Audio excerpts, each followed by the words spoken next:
स्वागत है आप सभी का क्राइम न्यूज में और आपके साथ मैं हूं प्रीति बिष्ट। और सबसे पहले खबर देश की राजधानी से है। यहां दिन दहाड़े कुछ लोगों ने एक शख्स की पिटाई की। सरेआम लाठी डंडों से उसे पीटा गया। दिल्ली के भलसवा थाने से महज 200 मीटर की दूरी पर यह वारदात हुई। तो देखिए जरा, सीसीटीवी की तस्वीरें हैं और यहां एक शख्स को दिन दहाड़े सरेआम लाठी डंडों से कई लोग मिलकर पीट रहे हैं।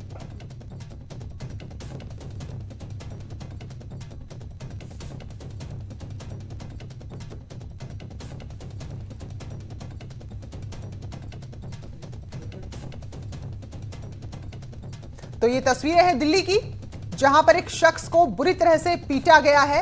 और उससे भी हैरानी की बात यह है कि जो दिल्ली के भलसवा थाने से महज 200 मीटर की दूरी पर यह जगह है, जहां एक शख्स को कुछ लोग मिलकर लाठी डंडों से, और देखिए सरेआम पीट रहे हैं। लोग आ रहे हैं, जा रहे हैं, लेकिन यहां इनका जो पीटने का सिलसिला है वो नहीं थम रहा। और एक शख्स पर ये 3 से 4 लोग नजर आ रहे हैं जो टूट पड़े हैं और लाठी डंडों से उस पर लगातार वार कर रहे हैं।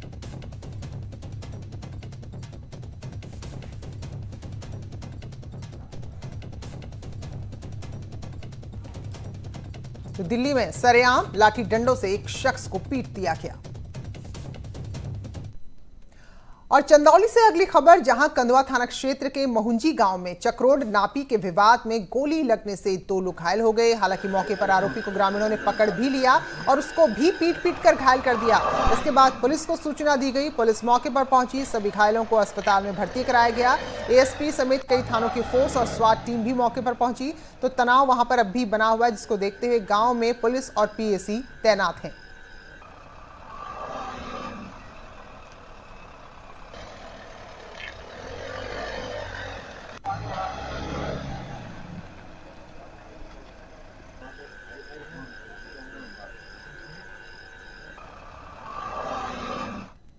और इस वक्त हापुड़ से ब्रेकिंग न्यूज दे रहे हैं हमारे सहयोगी विपिन गिरी। यहां 10-10 हजार के 3 इनामी बदमाशों को पुलिस ने गिरफ्तार किया है और ये तीनों पिछले 2 साल से फरार चल रहे थे। सिटी इलाके में बस स्टैंड के पास इन आरोपियों की गिरफ्तारी हुई है। तो बड़ी कामयाबी, 3 इनामी बदमाशों को पुलिस ने आज पकड़ लिया है, जिन पर 10-10 हजार का इनाम घोषित किया गया था।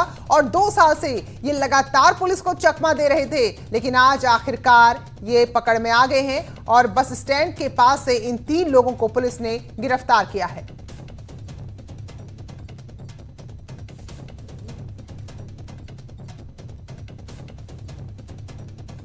तो 2 साल से फरार 3 आरोपी, जिन पर 10-10 हजार का इनाम घोषित था, वो गिरफ्तार हुए। विपिन गिरी हमारे साथ जुड़े हैं, बताएंगे इनका इतिहास क्या है आपराधिक। तो विपिन, कितनी बड़ी कामयाबी है और किस तरह के आरोप इन लोगों पर हैं?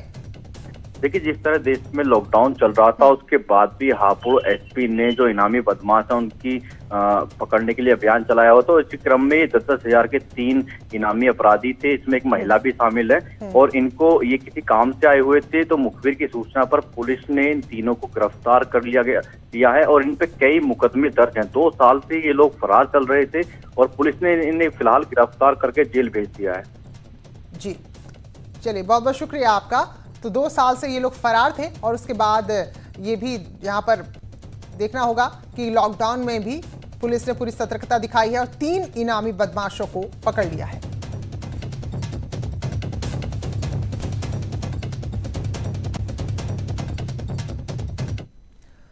उधर हापुड़ में ही गोंदी सलाई गांव में दिन दहाड़े एक युवक की फावड़े से काटकर हत्या कर दी गई। बाइक सवार युवक निकाह का सामान लेने जा रहा था। इस दौरान रास्ते में किसी से कहासुनी हुई, जिसके बाद झगड़ा इतना बढ़ा कि दूसरे शख्स ने उसके सिर पर कई वार कर दिए फावड़े से और इसके बाद वो शख्स अपनी जान गंवा बैठा। पहले भी इन लोगों के बीच में बच्चों को लेकर विवाद हो चुका था, लेकिन अब दिन दहाड़े जबकि पूरी गांव में ये हत्या हुई है तो लोग इससे काफी डरे हुए भी हैं और काफी देर तक मृतक की लाश घटनास्थल पर पड़ी रही। बाद में पुलिस के अधिकारी मौके पर पहुंचे हैं और कार्रवाई शुरू की है।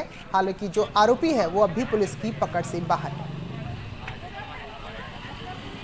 आ रहे थे, मैं भी अलग बाइक पर था, ये अलग बाइक पर था। तो इसको जो है रोक के, ये था पप्पू और इसके साथ में था कौन थे, इन्होंने जो है इस पर हमला करा। मैं डर के भाग गया। किस चीज से हमला किया? कसला था जी, फाउला। अच्छा, विवाद क्या था? बात क्या हुई थी?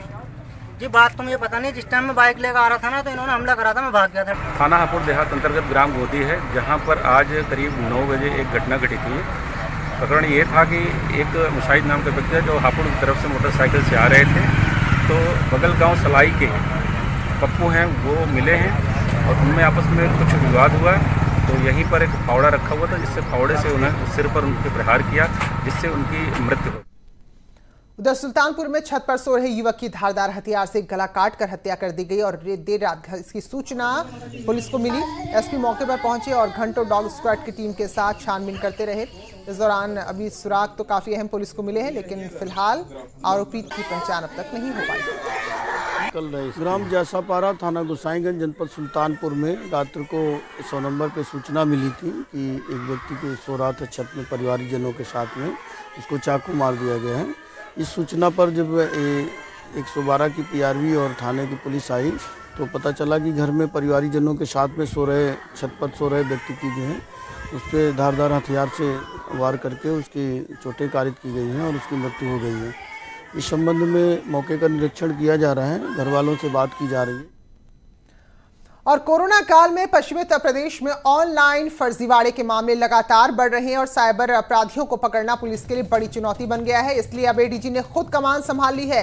ऐसे साइबर अपराधियों पर नजर रख रहे हैं मेरठ जोन के एडीजी, क्योंकि इस दौरान लोग परेशान भी हैं, कई बेरोजगार भी हुए हैं और वैसे भी ऑनलाइन ज्यादा सामान की भी खरीदारी हो रही है।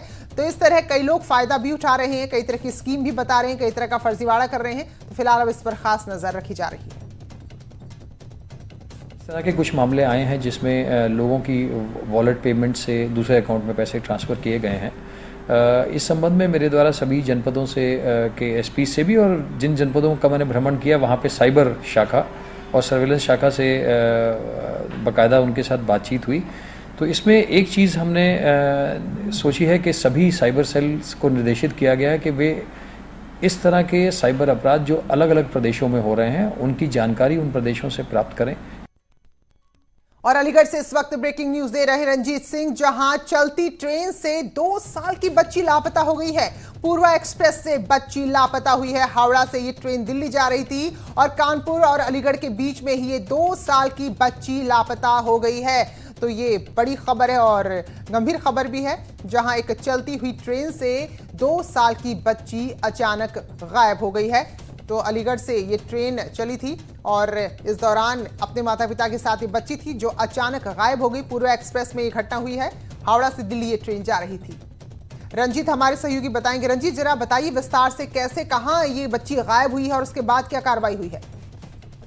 जी प्रीति, मैं आपको बता दूं कि ये बच्ची जो है ये कोलकाता से मथुरा परिवार जा रहे थे। कोसी कला के परिवार में 2 साल की बच्ची थी, वो मासूम वो बच्ची लापता हो गई है और इसमें जीआरपी अलीगढ़ को बता दिया गया है और उसमें शिकायत दर्ज करा दी गई है। जीआरपी पुलिस व स्थानीय पुलिस मिलकर बच्ची को तलाशने का प्रयास कर रहे हैं कि आखिरकार बच्ची गुम कहाँ हो गई। परिवार इसको लेकर काफी परेशान है और चिंतित है। जी रंजीत, किन हालात में बच्ची गायब हुई? क्योंकि अगर हम तस्वीर को देखकर सही अंदाजा लगा रहे तो शायद वो अपने माता पिता के साथ थी, तो किस तरह की लापरवाही यहाँ पर हो गई? जिससे पता चल रहा है, जो बात हुई परिवार से बात हुई, परिवार में बात करने के बाद ये पता चला कि जो इनके पिता थे वो उतर के थे और अचानक इनकी बच्ची थी वो ये बराबर बैठी हुई थी और उसके बाद इनकी जो बच्ची की माँ थी उसकी सो गई और सोने के बाद जब बच्चे आए वहां से तो वो बच्ची गायब है। जीआरपी को शिकायत दर्ज करा दी गई है और उसके बाद पुलिस जांच में जुट गई है। बहुत जल्द अभी जीआरपी इंस्पेक्टर से बात हुई, वो कह रहे हैं कि हम जी चलिए, बहुत बहुत शुक्रिया रंजीत। तो ये गंभीर मामला है, 2 साल की बच्ची जो चलती ट्रेन से अचानक गायब हो गई। शुक्रिया आपका जानकारी के लिए। उधर एटा के सकरौली इलाके में छप्पर के नीचे शव मिला है। मामला धर्मपुर गांव का है, जहां 5 साल के बच्चे का शव मिला है। ग्रामीण ये एक आशंका जता रहे हैं कि तंत्र मंत्र की वजह से बच्चे की बलि दी गई है। हालांकि पुलिस इस बात से इनकार कर रही है। हैरानी की बात यह है कि इससे पहले 4 अप्रैल को इसी छप्पर के नीचे एक 10 साल के बच्चे का भी शव मिला था। में एक जानवरों के बांधने वाले छप्पर में एक 5 साल के बच्चे की बॉडी पाई गई है, जिसमें रस्सी का निशान गर्दन पे था। पीएम कराया जा रहा है, पीएम नहीं हुआ।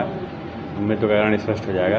उनके परिजनों के द्वारा तहरीर दी गई है, 3 को आरोपित किया गया है जो गांव के ही रहने वाले हैं। इस पर पीएम के बाद और तथ्यों का विवेचना की जा रही, जो सही होगा उसमें कार्रवाई सुनिश्चित की जाएगी।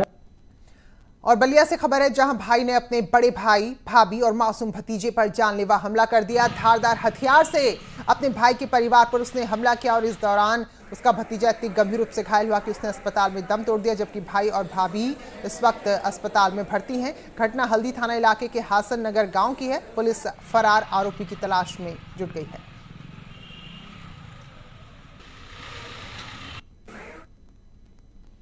कौशाम्बी में क्रिकेट मैच के दौरान विवाद शुरू हुआ और देखते ही देखते विवाद इतना बढ़ा कि यहां लाठी डंडे चलने लगे।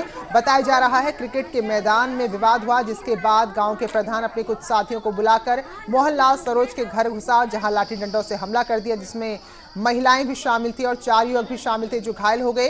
ग्रामीणों ने इसकी सूचना पुलिस को दी, जिसके बाद अपर पुलिस अधीक्षक के साथ कई थानों की फोर्स मौके पर पहुंची और जैसे तैसे मामला शांत कराया।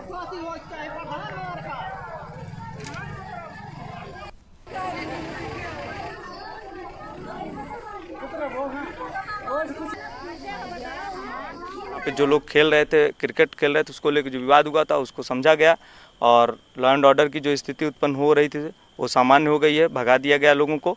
और जो वादी पक्ष है उसके जो घायल लोग हैं उनको हम लोग चिकित्सा के लिए भेजा है और इनके वादी पक्ष के तहरीर के आधार पर आवश्यक हम जो विधिक कार्रवाई हो कर रहे हैं। मामला सिर्फ क्या बोलते हैं, लखपत के लड़का था, उसका नाम है बुदला कहते हैं। वो भैंस ढेल के यहाँ के तालाब पानी पिलाने के लिए गया, तो पिच गेंद थी ना, उसमें टट्टी कर दी भैंस। उसको कहे भगा उसको और उसको गाली दे दिए, तो गाली देने लगे और कह रहा रुको मैं हटा दे रहा, तो उसको उल्टा कहने कि तुम गाली दे रहे हो और उसको मारने के लिए आए। तो हम लोग 2-3 लोग थे और तो आ गए, तो फ़ोन करके तुरंत बुलवा लिया वहाँ से, नहीं कि तुरंत लाठी डंडा लेके आ गए वहाँ से।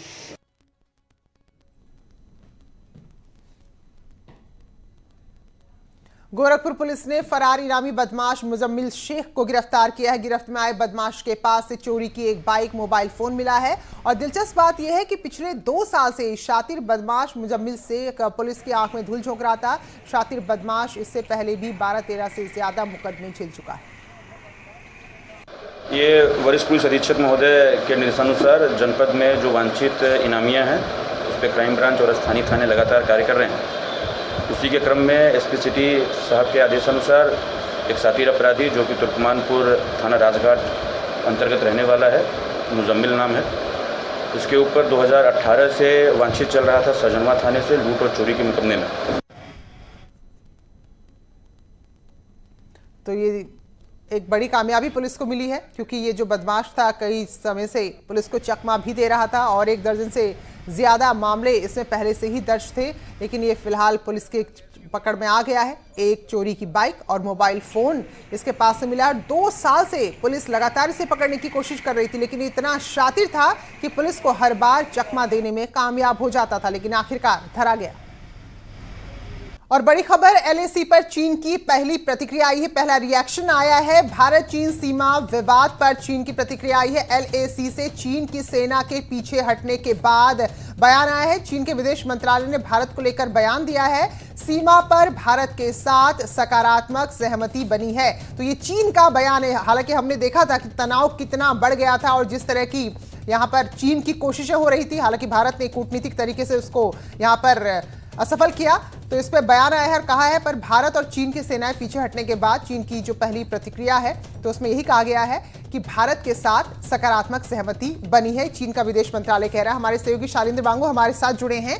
तो एक तनाव जो हमने देखा था सीमा पर, उसके बाद ये बयान किस तरह का इसे हम माने कि क्या चीन का यहाँ पर कदम हो सकता है? बिल्कुल प्रीति, ये काफ़ी पॉजिटिव स्टेटमेंट है, एक सकारात्मक बयान है, जहां पर चीन के विदेश मंत्रालय की तरफ से पहली बार जो दोनों सेनाएं हटी हैं आमने सामने से करीब 2 से 2.5 किलोमीटर पीछे चली गई हैं, उसको लेकर पहली बार चाइना के विदेश मंत्रालय का बयान आया है। उन्होंने कहा है कि सीमा पर तनाव कम करने को लेकर भारत के साथ सकारात्मक सहमति बनी है, यानी कि ये इस तरफ इशारा है कि आने वाले दिनों में जो टेंशन बॉर्डर पर थी वो और कम होंगी। हालांकि आपको बता दें कि जो जिन इलाकों से ये पीछे हटी हैं दोनों तरफ देशों की सेनाएं, उनमें 3 ऐसे इलाके हैं जैसे पीछे हटी गई हैं, लेकिन अभी भी ऐसा इलाका जो पैंगोंग लेक का है वहां पर अभी भी टकराव बरकरार है।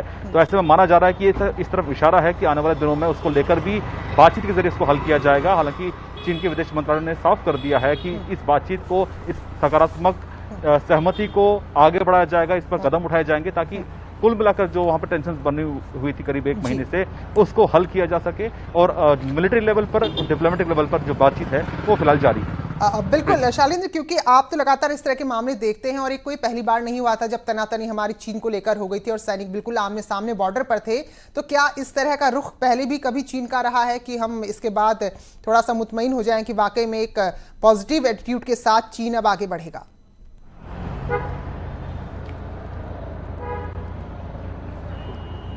जाहिर तौर पर जिस तरह की बातचीत हुई थी हाल ही में मिलिट्री लेवल पर, जो कोर कमांडर लेवल पर बातचीत हुई से उसमें काफ़ी सकारात्मक नतीजे निकल आए हैं। पहली बात यह है कि डिसएंगेजमेंट जो है वो शुरुआत उसकी हो चुकी है। दोनों देशों की सेनाओं ने माना है, दोनों देशों में सहमति बनी है कि सेनाओं को पीछे हट जाना चाहिए। इसलिए 2 से 2.5 किलोमीटर के बीच जो है सेनाएं 3 इलाकों में अलग अलग पीछे हट गई है। लेकिन पैंगोंग लेक को लेकर अभी भी सहमति बरकरार है, लेकिन माना जा रहा है कि बातचीत के जरिए इसको हल किया जाएगा। वहीं चीन के मुखपत्र ग्लोबल टाइम्स की तरफ से भी पहले ही कह दिया गया था कि ये विवाद जो है ये डोकलाम की शक्ल नहीं लेगा। तो कहीं ना कहीं चाइना भी ये बात समझ रहा है कि भारत से सीधा टकराव जो है वो उसके फायदे में।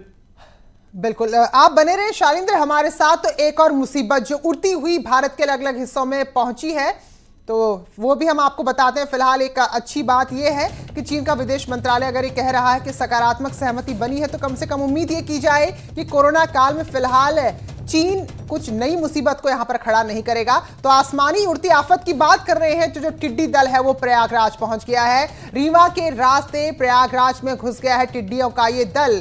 कोराओं में टिड्डियों ने फसलों पर हमला किया है, तो टिड्डियां जहां से भी गुजरती हैं वहां पूरी फसल सफाचट कर देती हैं और अब ये बड़ी मुसीबत प्रयागराज पहुंच गई है। शालिंद्र जो हमारे साथ बने हुए हैं, तो गुजरात राजस्थान के जो रास्ते ये होते हुए पहुंचे हैं, पाकिस्तान से होते इधर पहुंच गए हैं, तो ये बड़ी चिंता जो लगातार बढ़ रही है। बिल्कुल प्रीति, आपको बता दें कि भारत और पाकिस्तान के बीच में बातचीत जो है वो 19 जून को पहली बार होगी, जहां पर दोनों देश इस समस्या से निपटने के लिए बातचीत करेंगे। औपचारिक रूप से हालांकि पहली बार नहीं हो रहा है, ये सालाना इस तरह की 6 बैठकें होती हैं। उसी बैठक के तहत ये बैठक होने जा रही है दोनों देशों के बीच में, जिसमें दोनों देश के अधिकारी जो हैं वो भारत की तरफ ये बैठक करने जा रहे हैं। लेकिन अहम बात यह है कि टिड्डी दल के हमले को देखते हुए भारत ने पाकिस्तान से के सामने प्रस्ताव रखा था कि इस बैठक को समय से पहले कर लिया जाना चाहिए, लेकिन पाकिस्तान ने उस पर अब तक कोई जवाब नहीं दिया था। और वहीं भारत ने इस बात का भी सुझाव दिया था कि भारत पाकिस्तान सीमा पर साझा पेस्ट कंट्रोल किया जाना चाहिए, लेकिन पाकिस्तान उसके लिए भी तैयार नहीं हुआ था। पाकिस्तान तब भी अड़ियल रवैया दिखाया था, लेकिन माना जा रहा है कि अगली बैठक के अंदर भारत इन तमाम मुद्दों को उठाएगा और इस समस्या से कैसे निपटा जाए साझा तरीके से, उस पर इस पर बातचीत होगी। जी बिल्कुल, और यहाँ पर साझा जरूरी है सहयोग, क्योंकि पाकिस्तान से होते हुए फिर हमारे जो भी सीमावर्ती इलाके हैं, गुजरात राजस्थान की बात करें, तो वहीं से भारत में घुसते हैं। तो अगर भारत अकेले भी कोशिश करे तो थोड़ा मुश्किल हो जाएगा, पाकिस्तान का साथ ना हो। बिल्कुल, इसके लिए दोनों देशों के बीच में एक सिस्टम बना हुआ है, जो कि जून के महीने से ऐसी बैठकें शुरू होती हैं, अगस्त तक ऐसी 6 बैठकें होती हैं दोनों देशों के बीच में। पहली बैठक 19 जून को होगी, हालांकि इससे पिछले साल भी ये बैठक हुई थी। लेकिन बड़ा सवाल यह है कि पाकिस्तान सही समय पर रिएक्ट नहीं करता है। पाकिस्तान ने सही समय पर भारत के प्रस्ताव का जवाब नहीं दिया और न ही भारत के सुझाव का जवाब दिया। हालांकि इससे न सिर्फ भारत को नुकसान होता है, बल्कि सीमावर्ती इलाकों में जो फसलें होती हैं उनको भी बहुत भारी नुकसान होता है। लेकिन अब देखना यह होगा कि 19 तारीख को होने वाली बैठक में इस पर क्या सहमति बनती है और आने वाले वक्त में इस समस्या से कैसे निपटा जाए। बिल्कुल, बहुत बहुत शुक्रिया, क्योंकि यहाँ पर कोशिश यही है भारत की कि इस पूरी जो मुसीबत आ रही है इसको रोका जाए। हालांकि ऐसा नहीं कि पाकिस्तान का नुकसान नहीं हो रहा, लेकिन जो उसकी एक आदत है कि किसी भी सही चीज को नहीं मानने की, तो वही यहाँ पर हुआ है। और फिलहाल जो पहले यहाँ पर बैठक की बात हो रही थी वो थोड़ी डिले होगी, लेकिन अब जून में ये बैठक होने जा रही है 18-19 तारीख को। कल्याणपुर ग्राम सभा में प्रवेश किया है। यह एक बड़ा दल है जो लगभग 2 किलोमीटर से लेकर के 8 किलोमीटर की एरिया में फैला हुआ है। जैसे ही हमारे विभाग को इस तरह की सूचनाएं प्राप्त हुई कि ये टिड्डी दल आ रहा है, हमारा कृषि विभाग, जिला प्रशासन की टीम पूरी मुस्तैदी के साथ सतर्क होते हुए निरंतर निगरानी करते हुए हम लोग लगभग 8 बजे के आसपास में उक्त क्षेत्रों में पहुँच गए हैं। तो ये आप समझिए कि अगर 2 से 3 किलोमीटर का टिड्डी दल यानी कि झुंड है, इतना लंबा, इतना बड़ा, और उसमें कितनी असंख्य टिड्डियां होंगी, तो इनके संग जो सबसे खराब बात होती कि जहां से ये गुजरती हैं सब कुछ चट, एक होता है तहस नहस, लेकिन सब कुछ सफा चट करते हुए चल जाती हैं, जो किसानों के लिए एक बहुत बड़ी मुसीबत है। तो ये टिड्डियां जो अब प्रयागराज में पहुंच चुकी है, इनका हमला अब प्रयागराज में हो गया। फिलहाल इन सब के बीच एक थोड़ी सी राहत भरी खबर हम ये कह सकते हैं पाकिस्तान के अड़ियल रवैये के बाद कि वो राजी हुआ है और अब 18 जून को भारत और पाकिस्तान के बीच में बैठक होगी टिड्डियों के दल को लेकर कि कैसे मिलकर इनका मुकाबला करना है, क्योंकि ये जो टिड्डियां भारत में प्रवेश करती है पाकिस्तान से होते हुए, जो भी हमारे सीमावर्ती इलाके हैं वहां से होते हुए फिर हमारे देश के बाकी हिस्सों पर हमला कर रही हैं। तो ऐसे में दोनों देश मिलकर ही इस मुसीबत से निजात पा सकते हैं। ऐसा नहीं कि केवल भारतीय से परेशान है, पाकिस्तान के लोग भी टिड्डियों के दल से, किसान भी इससे काफी परेशान है। लेकिन अब ये बैठक 18 जून को होगी दोनों देशों के बीच में। तो फिलहाल इसी खबर के साथ बुलेटिन में इतना ही।